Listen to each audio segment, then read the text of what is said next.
नमस्कार, एकमत डिजिटलचा विशेष कार्यक्रम रणधुमाळी जिल्हा परिषदेच्या कार्यक्रमामध्ये आपल्या सगळ्यांचं स्वागत। मी नितीन बनसोडे।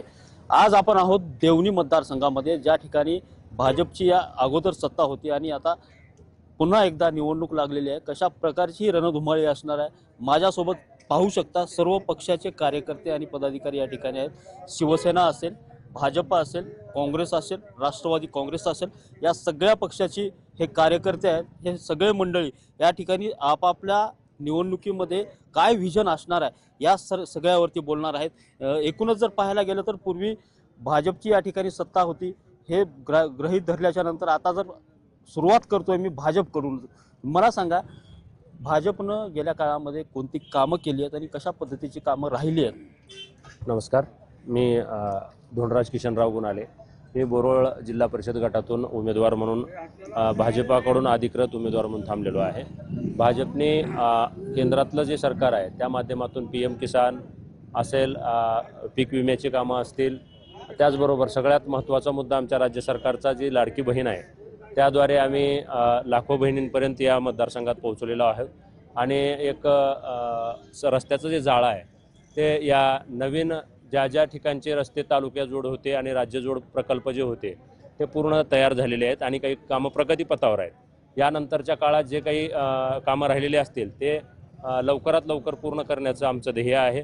त्याचबरोबर जसा विकास आम्ही लहान लहान गावामध्ये केलेला आहे तेच विजन आमचं पूर्ण आमच्या मतदारसंघात राहणार आहे। त्याच्यामध्ये सौर ऊर्जा असेल, CCTV असतील, वायफाय असेल, म्हणजे जे तंत्रज्ञानाचं युग आहे त्याच्यासोबत चालून आपल्याला गावं डिजिटल करायचे, ते आमचं स्वप्न राहणार आहे। आणि प्रत्येक गावापर्यंत पाणी असेल, वीज असेल, रस्ते असतील, आरोग्य असेल, शिक्षण असेल, या सर्व बाबी घेऊन आम्ही लोकांपर्यंत जाणार आहोत। 90% 95% कामं लोकांची झालेली आहेत, 5-10% जे राहिलेल्या गोष्टी आहेत त्या आम्ही लवकरात लवकर पूर्ण करून घेणार आहोत।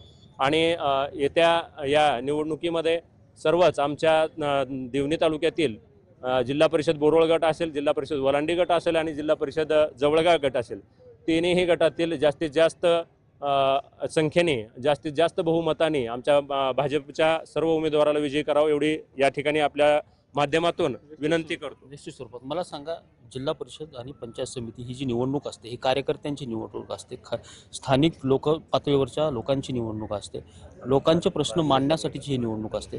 कशा पद्धतीने या अगोदरच्या काळामध्ये लोकांचे प्रश्न मांडले गेले, सुटलेत आणि आता प्रश्न किती बाकी आहेत? स्थानिक स्वराज्याची हे लोकांची निवडणूक असते आणि सर्वांच्या विचाराची निवडणूक असते ही जिल्हा परिषद पंचायत समिती। विकास झालाय का? हो, विकास झाला की। काय झालं? अंतर्गत रस्ते, गावातील सगळे रस्ते तयार झालेत, अजून काय? जो घरकुल झाले, लाडक्या बहिणींना पैसे वाटप झाले, अशा विकास झाला असं हे सांगतात। मला सांगा, विकासाची परिभाषा जर पाहायला गेली तर विकास हा दिसला पाहिजे, फक्त दिसताच कामा नये, तो प्रत्यक्षात असला पाहिजे। मला सांगा, या मतदारसंघामध्ये विकास यापूर्वी झालेला आहे का? कोणत्या प्रकारचा विकासाची अपेक्षा आपण करताय? आता मी जिल्हा परिषद बोरोळ गटातून उभा आहे, औदुंबर पंचायत। आता तुम्ही जे विकास म्हणताय, आता सारगाव गाव आहे इथं बाजूला, तिथं रस्ता झाला आहे, 3 महिन्यात रस्ता आहे का नाही? आता म्हणजे जसं होतं तसंच रस्ता आहे, खड्डा म्हणजे पहिला जो रस्ता होता त्याच्यापेक्षा अजून रस्ता करून त्याच्यापेक्षा खड्डे जास्त पडल्यात। म्हणजे मला जे सर्वप्रथम जे करायचं आहे ते खड्डे मुक्त, म्हणजे भ्रष्टाचार मुक्त आपल्याला कारभार चालवायचा आहे। त्यामध्ये मग जिल्हा परिषद शाळा सर्वात अगोदर आमच्या सर्कलमध्ये जिल्हा परिषद शाळा एक चांगल्या प्रकारे त्यांनी आम्हाला म्हणजे जे इंग्लिश मिडियमकडे जे वोक चाललाय जिल्हा परिषद शाळेचा, ते जिल्हा परिषदला कसा आणता येईल आणि जिल्हा परिषद शाळा कसं सुधारता येईल हे आम्ही करणार आहे। आता गावचा जर विकास करायचा म्हटला तर गेल्या 3 टर्मपासून मी ग्रामपंचायतमध्ये काम करतोय। त्या ठिकाणी गाव हागणदारी मुक्त करण्यासाठी चप्पल काढून फिरले, गाव हागणदारी मुक्त झालं, राष्ट्रपती पुरस्कार भेटला। अशा वेगवेगळ्या माध्यमातून गावचा चेहरामोहरा बदललाय। तुम्ही कुठेतरी पाहिलं असाल की मोठ्या शहरामध्ये रिंग रोड पाहिला असेल, पण माझ्या गावामध्ये मी रिंग रोड केलंय गावच्या भोवताली। असं चांगल्या प्रकारचा विजन डोक्यामध्ये आहे। मग आता आमचे मित्र सांगितल्याप्रमाणे आमच्या म्हणजे डोक्यामध्ये संकल्पना जे काही आता सध्या वेगळा पॅटर्न चालू आहे, ते आम्हाला वेगळा पॅटर्न म्हणजे सगळ्यापेक्षा वेगळा पॅटर्न आम्हाला बोरोळ सर्कलमध्ये घडवायचा आहे। गेल्या 5 वर्षामध्ये आणि नंतरच्या 4 म्हणजे 9 वर्षामध्ये कसल्याही प्रकारचा विकास आमच्या मतदारसंघात झालेला नाही, फक्त भ्रष्टाचार आणि भ्रष्टाचारच झालेला आहे। ते भ्रष्टाचार मुक्त करण्यासाठी आम्हाला एका गरीब लेकराला आमच्या काँग्रेस पक्षाने मला संधी दिलेली आहे। त्या संधीचं सोनं करण्यासाठी मी त्या 3 ताकदीने उभा आहे। निश्चित स्वरूपात शेतकऱ्यांचे मुळात मोठे प्रश्न पंचायत समितीमार्फत सोडवले जातात. मात्र प्रशासक काळामध्ये शेतकऱ्यांच्या प्रश्नाकडे दुर्लक्ष केलं गेलं आणि शेतकऱ्यांचे प्रश्न अजूनही प्रलंबित राहिले. त्यासाठीचं काय विजन असणार? आता आमच्या गावखेड्यामध्ये शेतकऱ्यांना लागणाऱ्या वस्तू म्हणजे जे गरजा आहेत ते सार्वजनिक त्यांच्या शेतामध्ये विहीर असो किंवा गोठा असो किंवा इतर कोणत्या नरेगातून जे त्यांना वैयक्तिक लाभाची योजना असो, त्या वैयक्तिक लाभाच्या योजनेसाठी अक्षरशः त्यांना एवढी टक्केवारी किंवा पैसे द्यावे लागत आहेत की बस ते त्यांना ते कामच नको वाटत आहे. ते आता आम्ही सत्तेमध्ये आल्यानंतर सर्वात प्रथम एकही रुपया कोणाला न लागता आपण ते काम त्यांना शेतकऱ्यांना वैयक्तिक लाभ मिळवून द्यायचं काम करणार आहे. मला सांगा, कशा पद्धतीचा विकास अपेक्षित आहे? मतदारांनी कौल दिला, काय विकास, काय विजन असणार? मुळात मागच्या 7 वर्षामध्ये आमच्या तालुक्यामध्ये खास करून जिल्हा परिषदेचे कर्तव्य आणि पंचायत समितीचे कर्तव्य स्थानिक स्वराज्य संस्थेने कशा पद्धतीनं काम करायला पाहिजे हा विसरच मागच्या 7 वर्षामध्ये विरोधी पक्षाचे म्हणजे भाजपच्या सरकारच्या काळामध्ये झाला होता. जनसामान्याची पूर्ण अर्थव्यवस्था विकासाचा दर हा पंचायत समिती आणि जिल्हा परिषदेशी संलग्न असतो आणि तो चैन साखळी तोडण्याचं काम मागच्या सरकारनं केलं आहे. तर ज्या सामान्य माणसाच्या जीवनाशी ज्या गोष्टी आहेत, मग MREG सारखी योजनेचा पार जे डायरेक्ट शेतकऱ्याशी आणि सामान्य मजूरदाराशी जे संबंधित योजना होती तशी योजना मोडकळीच काढण्याचं काम ह्या भाजप सरकारनं केलेलं आहे. आमचं विजन राहणार आहे की शिक्षण क्षेत्रात असेल, शेती क्षेत्रामध्ये असेल किंवा शैक्षणिक क्षेत्रामध्ये असेल, ह्या सगळ्या क्षेत्रामध्ये ज्या जिल्हा परिषदेचे अनेक विभाग आहेत त्या विभागाचे काम हे सर्वप्रथम तर भ्रष्टाचारमुक्त झाले पाहिजेत. कारण त्याच्यामध्ये जे आर्थिक गैरव्यवहार होत आहेत ते थांबले पाहिजेत आणि शेतकऱ्याचा लाभ हा शेतकऱ्याच्या पदरापर्यंत बिना अडथळा गेला पाहिजे, ह्यासाठी आम्ही बांधील आहोत. निश्चित स्वरूपात शिवसेनेचे देखील पदाधिकारी माझ्यासोबत आहेत. मला सांगा, शिवसेनेच्या माध्यमातून तुम्ही कशा पद्धतीचा विकास करण्यासाठी या ठिकाणी कटिबद्ध आहात? मी सूर्यकांत नामदेव भोसले, जवळगाव जिल्हा परिषद मतदारसंघातील उमेदवार आहे. आम्ही जर जनतेनं आम्हाला संधी दिली तर नळा असतील पण नळाला स्वच्छ पाणी नाही, ते स्वच्छ पाणी देण्याचं काम करू. शाळा असतील पण शाळेत चांगलं शिक्षण नाही, ते चांगलं शिक्षण देण्याचं काम करू. आणि गोर गरीब शेतमजूर यांचा विकास साधण्याचं आणि त्यांना रोजीरोटी मिळवून देण्याचं काम करू. सुशिक्षित बेरोजगारांना कौशल्य विकासावर आधारित वेगवेगळे कोर्सेस आम्ही या मतदारसंघामध्ये उपलब्ध करून जेणेकरून सुशिक्षित बेकारांची संख्या कमी होईल आणि त्यांच्या हाताला काम मिळेल, एक कलावंत तयार होईल किंवा कारागीर तयार होईल, अशा पद्धतीचं काम आम्ही या ठिकाणी करणार आहोत. आणि समाजाचा विकास हेच आमचं ध्येय असणार आहे. आणि शिंदे साहेबांच्या मार्गदर्शनानुसार शेतकऱ्यांसाठीचं काय विजन? शेतकऱ्यांसाठी वेगवेगळे शिबिरे ठेवून, बाबा ऊस लागवड करताय पण ऊस लागवड करून दुसरीकडे 100 टन ऊस होतो आणि आपल्याकडे 40 टन होतो, त्याची तफावत कशामुळं कमी होईल, कशा पद्धतीनं त्याला खत पाणी घालावं लागेल, शेतीमालावर आधारित मग लहान लहान उद्योग उभा करता येतील का, ह्या सगळ्या गोष्टीवर आम्ही शिवसेनेच्या माध्यमातून प्रयत्न करू आणि जनतेनं आम्हाला सेवा करण्याची संधी द्यावी. धन्यवाद. मला सांगा, या सर्कलमध्ये जिल्हा परिषदेच्या शाळांची काय नेमकी अवस्था आहे आणि खाजगी शाळांकडे मुलं वळण्याचं काय कारण आहे? जिल्हा परिषद शाळाकडे म्हणजे लोकप्रतिनिधीचं विशेष लक्ष नाही तिकडे आणि बऱ्याचशे लोकप्रतिनिधींचे इंग्लिश स्कूल आहेत, त्यामुळं ते तिकडंच इंग्लिश स्कूलकडं विद्यार्थी वळवण्याचा प्रयत्न ते करतात. त्याच्यामुळं जिल्हा परिषद शाळेचा जे दर्जा सुधारत नाही, तिकडे लक्ष देत नाही. पण आम्ही जेव्हा निवडून येऊ तेव्हा जिल्हा परिषद शाळाला एक वेगळं मॉडेल, डिजिटल मॉडेल तयार करू आणि नवीन विद्यार्थ्याला वेगवेगळ्या कॅम्प्युटर असेल या सगळ्या सुविधा उपलब्ध करून देण्याचा आम्ही प्रयत्न करू. शेतकऱ्यांचा डायरेक्ट संपर्क असतो पंचायत समितीमध्ये, पण शेतकऱ्यांची हेळसांड कायम बघायला मिळते. म्हणजे कसं आहे, लोकप्रतिनिधींचा आश्रय आणि लोकप्रतिनिधींची जे हप्ती वसुलीचे जे चालू आहे ते असल्यामुळं ते अधिकारी हप्ते त्यांना देणार, पण हे शेतकऱ्याच्या खिशाला त्यांनी करणार. आजपर्यंत आपल्या वलांडी गटातून बघितलं तर गेल्या बारला उमेदवार बाहेरचाच होता, आला गेला तिकडंच. आता यावेळेस घराणेशाहीला दिलेलं आहे, सगळं माझ्याच घरी म्हणणाऱ्या घराणेशाहीला ती उमेदवार दिल्यामुळं त्यावेळेस ही तीच परिस्थिती आहे आणि ते बाहेरचाच उमेदवार आहे.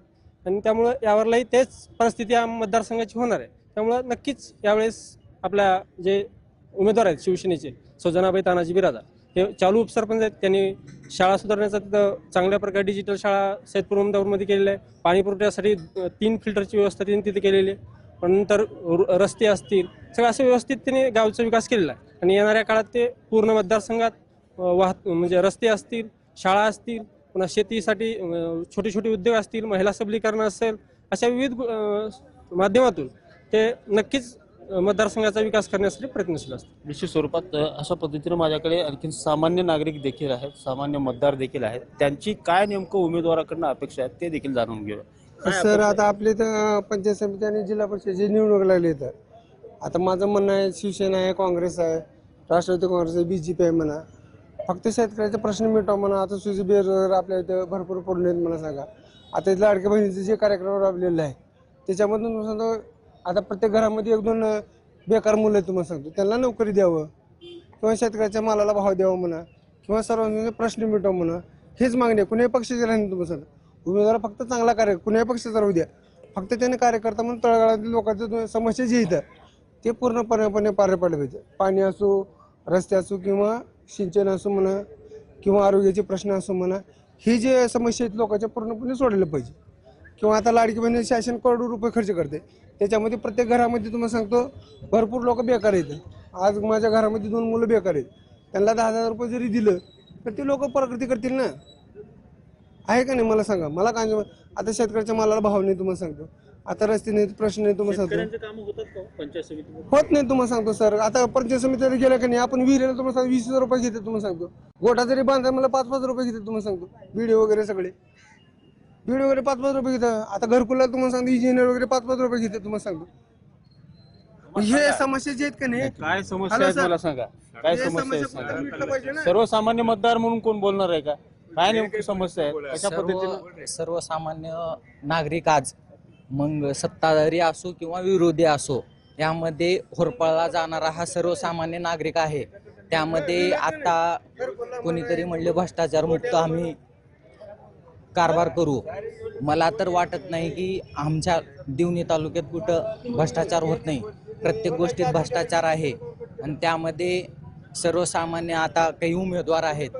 पण मला एकच विचारायचं आहे ह्या उमेदवाराला, हे तुमचं जे विजन आहे ते कुठल्या मुद्द्यावर तुम्ही इलेक्शन लढवत आहात, त्या मुद्दे मांडून आपण जनतेचं मतदान प्रतिसाद करून परत भविष्यात या उज्ज्वल भविष्यासाठी प्रत्येकाच्या कामं करावं, एवढंच आमची मतदार म्हणून एक विनंती असेल. निश्चित स्वच्छ कारभार आणि उज्ज्वल भविष्यासाठीचे कामं करण्याचा मतदारांचा एक कौल या ठिकाणी पाहायला मिळतोय. मला सांगा, मोठ्या प्रमाणात या ठिकाणी आरोप होत आहेत की भ्रष्टाचाराच्या मुद्द्यावरती होतात, कशा पद्धतीनं पाहताय, कसं खंडन करताय? निलंगा विधानसभेचे आमदार संभाजी पाटील निलंगेकरांनी या भागामध्ये विकासाची खूप मोठी गंगा आणलेली आहे.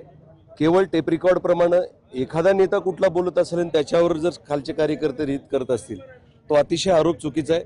कुठल्याही पद्धतीचा भ्रष्टाचार निलंगा विधानसभा मतदारसंघात झाला नाही, किंबहुना देवणी तालुक्यात झाला नाही.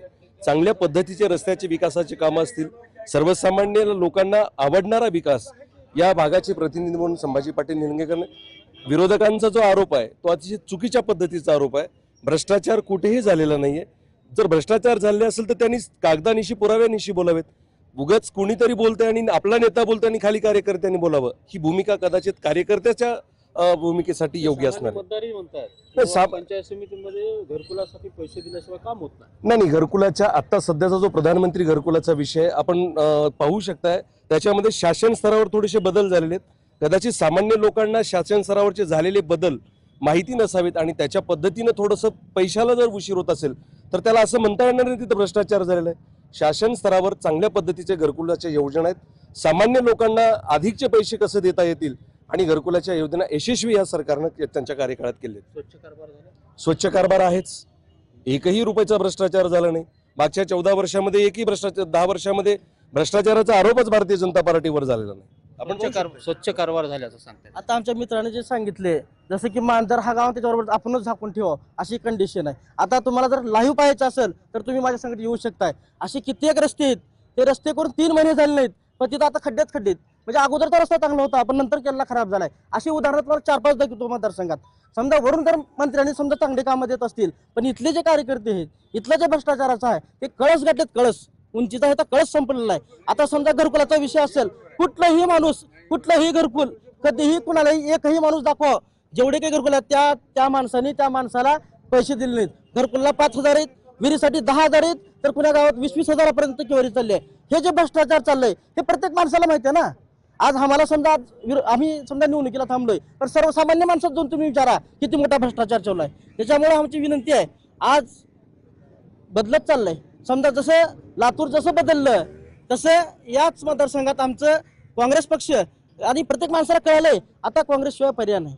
म्हणून आम्ही इमानदारीनं चांगलं काम करण्याचा माणूस आम्ही ठेवलेला आहे आणि जनतेला सुद्धा विनंती करणार आहे. आता तुम्ही बघितलंय भाजपचं काळ, आता काँग्रेसला देऊन बघा, एक वेळ संधी द्या आणि त्याचंही काम बघा, एवढीच विनंती करणार. निश्चित स्वरूपात आरोप होत आहेत, प्रत्यारोप होत आहेत. या आरोपामध्ये प्रत्यारोपामध्ये काय तथ्य आहे काय नाही हे जनता ठरवणार आहे. मात्र येत्या 5 तारखेला जनता कोणाकडे कौल देते हे पाहणं महत्त्वाचं ठरणार आहे. तुर्तास तरी आपण या ठिकाणी स्वच्छ कारभार करणारे लोक निवडून यावेत अशी अपेक्षा करायला हरकत नाही.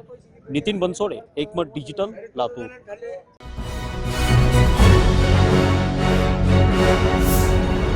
Thanks for watching Ekmat Digital.